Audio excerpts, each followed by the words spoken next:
जय हिंद दोस्तों, कैसे हैं आप सभी। आशा करता हूं बहुत ही अच्छे होंगे। इस वीडियो में हम आपके लिए लेकर आए टॉप जी के जीएस के प्रश्न। ये ऐसे प्रश्न हैं जो बार बार एग्जाम में पूछते हैं। तो किसी भी एग्जाम की तैयारी करें, जैसे कि home guard, NTPC, railway group D या किसी भी अन्य एग्जाम की तैयारी कर रहे हैं, यह सेट बहुत ही महत्वपूर्ण रहेगा। यहाँ आपको ऐसे 20 चुनिंदा प्रश्न पूछे गए हैं जो आपके एग्जाम की दृष्टि से बहुत ज्यादा इंपॉर्टेंट हो जाते हैं। तो चलिए वीडियो की शुरुआत करते हैं। और हाँ, वीडियो के अंत में फीडबैक जरूर दीजिएगा और राइट आंसर आप लोग मेरे साथ कमेंट बॉक्स में बताते रहिएगा। चलिए देखते हैं पहला क्वेश्चन क्या पूछा है आपसे। पहला क्वेश्चन जो पूछा है वह पूछा है, निम्न में से कौन सा देश सार्क का सदस्य नहीं है। आपसे पूछा है कि निम्न में से कौन सा देश सार्क का सदस्य नहीं है, यह आपसे पूछा है। तो बताइए इसका आंसर क्या हो जाएगा। तो सार्क के जो वर्तमान सदस्य देश हैं वो है मालदीव, पाकिस्तान, बांग्लादेश, इंडिया, भूटान, नेपाल, श्रीलंका, अफगानिस्तान ये सभी जो है इसके सदस्य देश हैं। तो ये मालदीव लिखा हुआ है, मालदीव यहां होगा।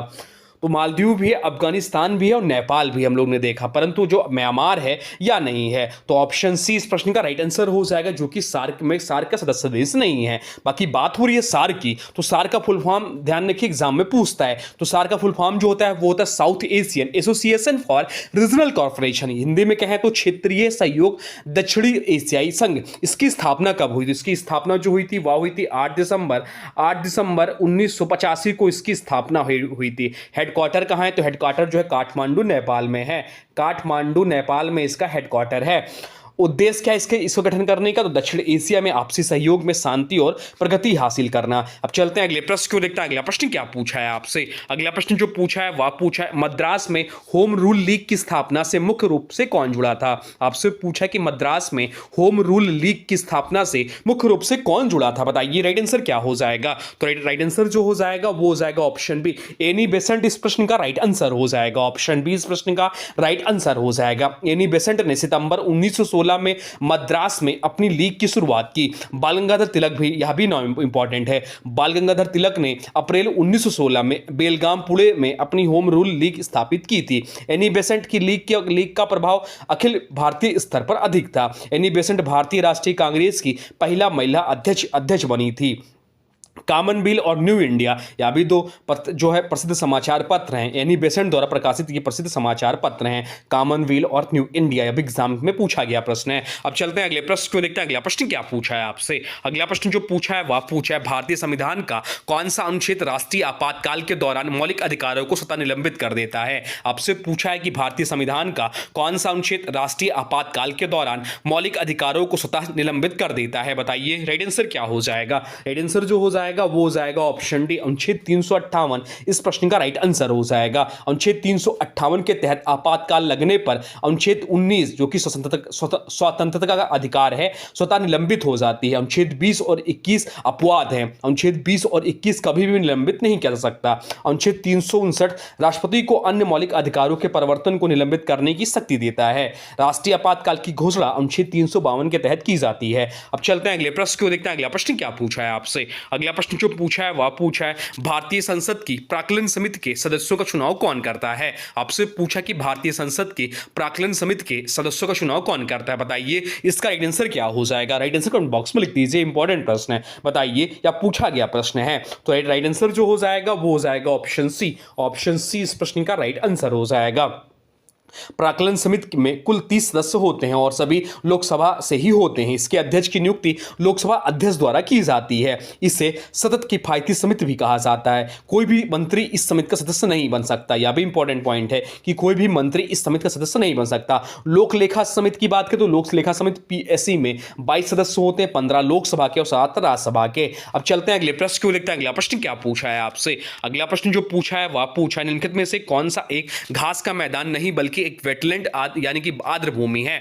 आपसे पूछा कि निम्नलिखित में से कौन सा एक घास का मैदान नहीं बल्कि एक वेटलैंड आर्द्र भूमि है। बताइए राइट आंसर क्या हो जाएगा। तो राइट आंसर जो इस प्रश्न का हो जाएगा वो हो जाएगा ऑप्शन बी, फेन इस प्रश्न का राइट आंसर हो जाएगा। सवाना अफ्रीका और ऑस्ट्रेलिया में पाए जाने वाले उष्णकटिबंधीय घास के मैदान हैं। प्रेरी की बात करें जो ऑप्शन में है, प्रेरी उत्तरी अमेरिका में और स्टेपी यूरोप एशिया में पाए जाते हैं। सवाना को हाथी घास के मैदान भी कहा जाता है। बिल्ड दक्षिण अफ्रीका की स्थित शीतोष्ण घास के मैदान हैं। अब चलते हैं अगले प्रश्न को देखते हैं। अगला प्रश्न क्या पूछा है आपसे। अगला प्रश्न जो पूछा है वह पूछा है भारत की कौन सी पंचवर्षीय योजना मुख्य रूप से हरित क्रांति और कृषि पर केंद्रित थी। आपसे पूछा कि भारत की कौन सी पंचवर्षीय योजना मुख्य रूप से हरित क्रांति और कृषि पर केंद्रित थी। बताइए राइट आंसर क्या हो जाएगा। तो राइट आंसर जो हो जाएगा वो हो जाएगा ऑप्शन ए, प्रथम पंचवर्षीय योजना इस प्रश्न का राइट आंसर हो जाएगा। प्रथम योजना 1951 से 56 कृषि और सिंचाई के विकास पर आधारित थी। दूसरी पंचवर्षीय योजना की बात करें तो 1956 से 61 भारी उद्योगों के विकास पर केंद्रित थी। ये पीसी महालनोबिस मॉडल पर आधारित थी। हरित क्रांति की वास्तविक शुरुआत 1960 के दशक में हुआ था। इसके जनक जो है हरित क्रांति के एम.एस. स्वामीनाथन साहब हैं। अब चलते हैं अगले प्रश्न को देखते हैं। अगला प्रश्न क्या पूछा है आपसे। अगला प्रश्न जो पूछा है वह पूछा है हमारा सौर मंडल किस गैलेक्सी का हिस्सा है। आपसे पूछा है कि हमारा सौर मंडल जो है किस गैलेक्सी का हिस्सा है। बताइए राइट आंसर क्या हो जाएगा। तो राइट आंसर जो हो जाएगा वो हो जाएगा ऑप्शन बी, आकाश गंगा इस प्रश्न का राइट आंसर हो जाएगा। ऑप्शन बी इस प्रश्न का राइट आंसर हो जाएगा। मिल्की वे का आकाश गंगा को दुग्ध मेखला के नाम से भी जाना जाता है। एंड्रोमेडा की बात में जो ऑप्शन दिया, एंड्रोमेडा हमारे ब्रह्मांड का सबसे पास की बड़ी गैलेक्सी है। हमारी गैलेक्सी का आकार सर्पिलाकार है। सूर्य आकाशगंगा के केंद्र से लगभग 2600 प्रकाश वर्ष की दूरी पर स्थित है। अब चलते हैं अगले प्रश्न की ओर, देखते हैं अगला प्रश्न क्या पूछा है आपसे। अगला प्रश्न जो पूछा है वह पूछा है भारतीय संविधान के किस अनुच्छेद में आकस्मिक निधि का वर्णन है। आपसे पूछा है कि भारतीय संविधान के किस अनुच्छेद में आकस्मिक निधि का वर्णन है। बताइए राइट आंसर क्या हो जाएगा। तो राइट आंसर जो हो जाएगा वो हो जाएगा ऑप्शन सी, अनुच्छेद 267 इस प्रश्न का राइट आंसर हो जाएगा। आकस्मिक निधि भारत के राष्ट्रपति के अधिकार क्षेत्र में होती है। अनुच्छेद 266 एक जो है समेकित निधि से संबंधित है, जिस पर संसद का नियंत्रण होता है। लोक लेखा निधि का वर्णन अनुच्छेद 266(2) में है। आकस्मिक निधि का उपयोग प्राकृतिक आपदाओं जैसी आपात स्थितियों के खर्च के लिए किया जाता है। अब चलते हैं अगले प्रश्न को देखते हैं। अगला प्रश्न क्या पूछा है आपसे। अगला प्रश्न जो पूछा है वह पूछा है पेरिस ओलंपिक 2024 में भारत ने कुल कितने पदक जीते थे। पेरिस ओलंपिक जो हुआ था 2024 में हुआ था। आपसे पूछा कि भारत ने कुल कितने पदक जीते थे। बताइए राइट आंसर क्या हो जाएगा। तो राइट आंसर जो हो जाएगा वो हो जाएगा ऑप्शन सी, 8 पदक जीते थे। इन 8 पदकों में स्वर्ण, रजत और कांस्य पदक शामिल है। टोक्यो ओलंपिक की बात करें, जो कि टोक्यो ओलंपिक 2020 में हुआ था, भारत ने 7 पदक जीते थे, जिसमें नीरज चोपड़ा ने स्वर्ण पदक जीता था। मनु भाकर, या नाम ध्यान रखिए, मनु भाकर पेरिस ओलंपिक 2024 में 2 पदक जीतने वाली पहली भारतीय महिला बनी। अब चलते हैं अगले प्रश्न को देखते हैं। अगला प्रश्न क्या पूछा है आपसे। अगला प्रश्न जो पूछा है वह पूछा है मिस वर्ल्ड 2025 का खिताब किसने जीता है। आपसे पूछा कि मिस वर्ल्ड 2025 का खिताब किसने जीता है। बताइए राइट आंसर क्या हो जाएगा। राइट आंसर हो जाएगा ऑप्शन बी, चेक रिपब्लिक की प्रतियोगिता। ऑप्शन बी इस प्रश्न का राइट आंसर हो जाएगा। मिस वर्ल्ड प्रतियोगिता दुनिया की सबसे पुरानी अंतरराष्ट्रीय सौंदर्य प्रतियोगिता है। क्रिस्टीना प्रिजकोवा चेक रिपब्लिक की हैं, जिन्होंने 2024 खिताब जीता था। अब चलते हैं अगले प्रश्न को देखते हैं। अगला प्रश्न क्या पूछा है वह पूछा है भारत के किसी भी राज्य की पहली महिला राज्यपाल होने का गौरव किसे प्राप्त है। आपसे पूछा है कि भारत के किसी भी राज्य की पहली महिला राज्यपाल होने का गौरव किसे प्राप्त है। बताइए राइट आंसर क्या हो जाएगा। राइट आंसर कमेंट बॉक्स में लिख दीजिए।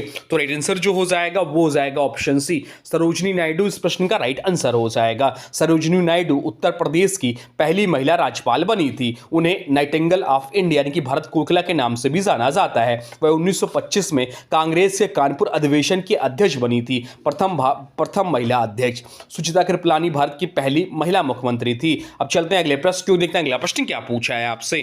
अगला प्रश्न जो पूछा है वह पूछा है दक्षिण भारत की सर्वोच्च पर्वत चोटी कौन सी है। आपसे पूछा है कि दक्षिण भारत की सर्वोच्च पर्वत चोटी कौन सी है। बताइए राइट आंसर क्या हो जाएगा।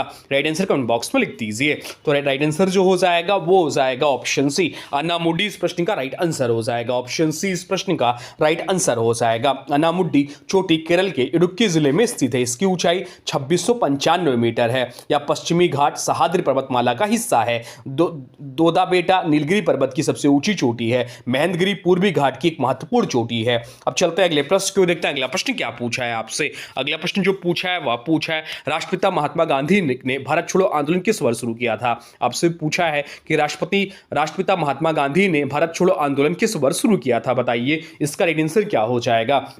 राइट आंसर कमेंट बॉक्स में लिख दीजिए। तो राइट आंसर जो हो जाएगा वो हो जाएगा ऑप्शन सी 1942। इसी आंदोलन के दौरान गांधी जी ने करो या मरो का नारा दिया था। यह आंदोलन 8 अगस्त 1942 को बॉम्बे के ग्वालिया टैंक मैदान से शुरू हुआ था। इसे अगस्त क्रांति के नाम से भी जाना जाता है। औड़ा आसफ अली ने इस आंदोलन के दौरान तिरंगा फहराकर महत्वपूर्ण भूमिका निभाई थी। अब चलते हैं अगले प्रश्न को देखते हैं। अगला प्रश्न क्या पूछा है आपसे। अगला प्रश्न जो पूछा है वह पूछा है संविधान का कौन सा अनुच्छेद अस्पृश्यता के अंत की व्याख्या करता है। आपसे पूछा है कि संविधान का कौन सा अनुच्छेद अस्पृश्यता के अंत की व्याख्या करता है। बताइए राइट आंसर क्या हो जाएगा। राइट आंसर कमेंट बॉक्स में लिख दीजिए। तो राइट आंसर जो हो जाएगा वो हो जाएगा ऑप्शन सी अनुच्छेद 17 इस प्रश्न का राइट आंसर हो जाएगा। अनुच्छेद 17 छुआछूत का निषेध करता है और इसे दंडनीय अपराध बनाता है।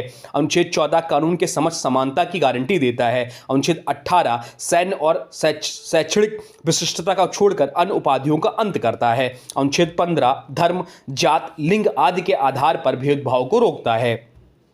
अब चलते हैं अगले प्रश्न क्यों देखते हैं। अगला प्रश्न क्या पूछा है आपसे। अगला प्रश्न जो पूछा है वह पूछा है विश्व का सबसे छोटा महाद्वीप कौन सा है। आपसे पूछा है कि विश्व का सबसे छोटा महाद्वीप कौन सा है। बताइए राइट आंसर क्या हो जाएगा। अभी इसको हम लोग ऊपर डिस्कस भी किया तो यह प्रश्न आपका गलत नहीं होना चाहिए। बताइए इसका राइट आंसर क्या हो जाएगा। तो राइट आंसर जो हो जाएगा वो हो जाएगा ऑप्शन सी ऑस्ट्रेलिया महाद्वीप इस प्रश्न का राइट आंसर हो जाएगा। ऑस्ट्रेलिया को द्वीपीय महाद्वीप भी कहा जाता है क्योंकि यह चारों ओर से पानी से घिरा है। विश्व का सबसे बड़ा महाद्वीप कौन सा है। तो विश्व का सबसे बड़ा महाद्वीप जो एशिया महाद्वीप है। अंटार्कटिका को सफेद महाद्वीप या विज्ञान के लिए समर्पित महाद्वीप कहा जाता है। अफ्रीका को अंध महाद्वीप यानी कि डार्क कंटिनेंट के नाम से जाना जाता है। अब चलते हैं अगले प्रश्न क्यों देखते हैं। अगला प्रश्न क्या पूछा है आपसे। अगला प्रश्न जो पूछा है वह पूछा है प्रसिद्ध उपकरण टेलीफोन का आविष्कार किसने किया था। आपसे पूछा कि प्रसिद्ध उपकरण टेलीफोन का आविष्कार किसने किया था। बताइए राइट आंसर क्या हो जाएगा। राइट आंसर हो जाएगा option B Alexander Graham Bell ने। ऑप्शन बी इस प्रश्न का राइट आंसर हो जाएगा। ग्राहम बेल ने 1876 में टेलीफोन का आविष्कार कर संचार के क्षेत्र में क्रांति ला दी। मार्कोनी को रेडियो के आविष्कारक का श्रेय दिया जाता है। जेम्स वाट ने आधुनिक भाप के इंजन में सुधार किया था। एडिसन ने क्रोमोफोन और बिजली के बल्ब का आविष्कार किया था। अब चलते हैं अगले प्रश्न को देखते हैं। अगला प्रश्न क्या पूछा है आपसे। अगला प्रश्न जो पूछा है वह पूछा 1857 का महान विद्रोह औपचारिक रूप से कहां से शुरू हुआ था। आपसे पूछा है कि 1857 का महान विद्रोह औपचारिक रूप से कहां से शुरू हुआ था। बताइए राइट आंसर क्या हो जाएगा। राइट आंसर कमेंट बॉक्स में लिख दीजिए।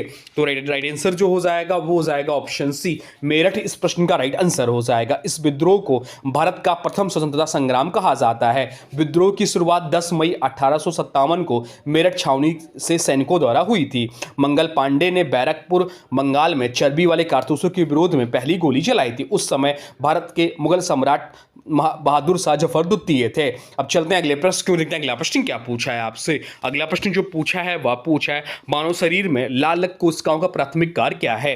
आपसे पूछा है कि मानव शरीर में लाल रक्त कोशिकाओं का प्राथमिक कार्य क्या है। बताइए राइट आंसर क्या हो जाएगा। राइट आंसर कमेंट बॉक्स में लिख दीजिए। तो राइट आंसर जो हो जाएगा वो हो जाएगा ऑप्शन बी ऑक्सीजन का परिवहन करना। ऑप्शन बी इस प्रश्न का राइट आंसर हो जाएगा। आरबीसी में हीमोग्लोबिन नामक प्रोटीन होता है जो ऑक्सीजन को बांधकर फेफड़ों से अंगों तक ले जाता है। आरबीसी का निर्माण अस्थिमज्जा में होता है। इसका जीवन काल लगभग 120 दिन का होता है।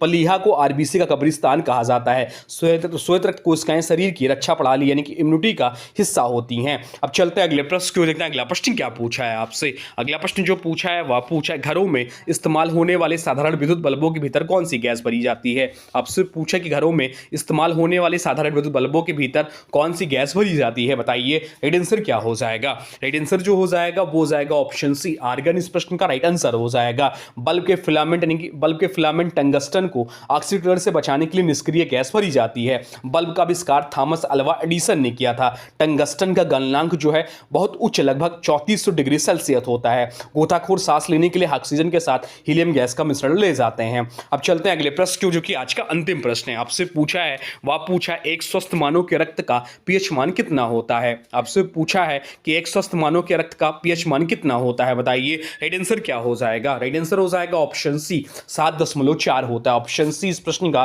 राइट आंसर हो जाएगा। मानव रक्त की प्रकृति हल्की क्षारीय होती है। पीएच स्केल की खोज सॉरेसन ने की थी। 7 से कम पीएच अम्लीय और 7 से अधिक पीएच क्षारीय होता है। नींबू के रस का पीएच पीएच लगभग 2.2 और शुद्ध जल का पीएच जो होता है 7 होता है। तो अभी ध्यान रखना है। तो ये थे आपके टॉप 20 जीके जीएस के प्रश्न। टॉप 20 या कहें एक्स्ट्रा फैक्ट्स हम लोग बहुत सारे क्वेश्चंस कवर करते हैं, लगभग 50 से अधिक क्वेश्चन कवर करते हैं। ये हम लोग की विशेषता है। तो अब आज की वीडियो से प्रश्न है, इसका राइट आंसर आप लोग को कमेंट बॉक्स में बताना है। आज की वीडियो से प्रश्न है, विश्व योग दिवस पूरी दुनिया में कब मनाया जाता है? आपसे पूछा है कि विश्व योग दिवस पूरी दुनिया में कब मनाया जाता है। इसका जो भी राइट आंसर होगा कमेंट बॉक्स में जरूर बताइएगा। और हाँ, देखिए अभी तक अपनी वीडियो को लाइक नहीं किया है, मैंने वीडियो के बीच में ये आपसे नहीं बोला है, तो आप लोग का काम बनता है कि आप लोग प्लीज वीडियो को लाइक कर दिया करिए और चैनल पे नए चैनल को सब्सक्राइब भी कर लिया करिए। तो चलिए मिलते हैं एक नए वीडियो में, तब तक के लिए thanks for watching railway exam target. For more update please subscribe railway exam target channel को। जय हिंद, वंदे मातरम।